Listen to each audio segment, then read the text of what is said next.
अरे उनसे कहो 3 दिन का क्यों, 3 घंटे का ही करते। विजन 2047 को लेके अभी से 24 घंटे सदन चलेगा कह रहे हैं। मैं 24 घंटे सदन चलाने का विरोध करता हूँ।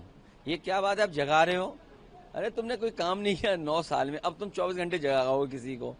ये कहाँ का पागलपन है भाई? स्कूल मर्जर के अलावा और कौन से मुद्दे रहने वाले? महंगाई, गरीबी, बेरोजगारी और जिस तरह अन्याय हो रहा है। विधानसभा सत्र शुरू हो। देखिए, ये वोट का जो मसला है बड़ा है।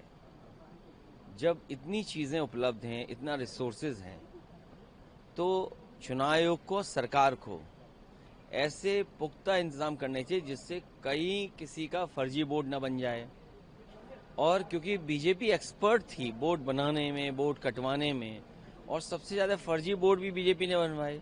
जब उन्हें वोट की कमी पड़ गई जीतने के लिए, तो उन्होंने पुलिस आगे कर दी। और इलेक्शन कमीशन को सबसे पहले उत्तर प्रदेश के बाई इलेक्शन को देखना चाहिए कि किस तरह सरकार ने इलेक्शन कमीशन को भी नहीं माना और हम इलेक्शन कमीशन शिकायत करते रहे। इलेक्शन कमीशन ने कोई कार्रवाई नहीं की। आज भी अगर इलेक्शन कमीशन उस समय के जिस डिस्ट्रिक्ट में बाई इलेक्शन हुए थे उसके जिलाधिकारियों को सस्पेंड कर दें, भारत सरकार टर्मिनेट कर दे, इलेक्शन कमीशन उन जिलों के जिलाधिकारियों को अगर सस्पेंड कर दें, भारत सरकार उन जिलाधिकारियों को टर्मिनेट कर दें, तो यकीन मानना कोई वोटर लिस्ट में गड़बड़ी नहीं होगी, किसी का फर्जी वोट नहीं बनेगा, किसी का वोट डिलीट नहीं होगा, किसी का वोट बूथ से नहीं हटाया जाएगा।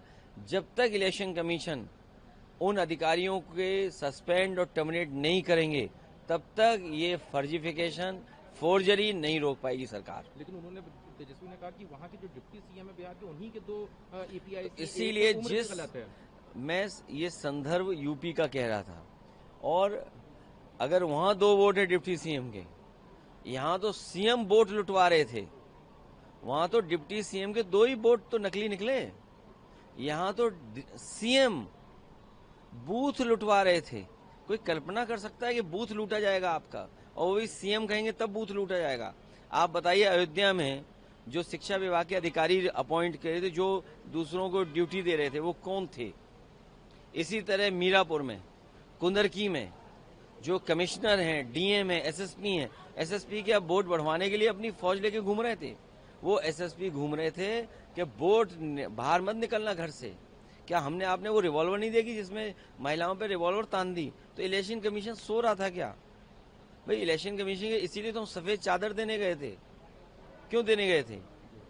तो जब अधिकारी ही अपराधी बन जाएंगे, जब अधिकारी ही अपराधी बन जाएंगे वोट छीनने के लिए, तो ये कार्रवाई कौन करेगा? सरकार को कार्रवाई करनी चाहिए, इलेक्शन कमीशन को कार्रवाई करनी चाहिए।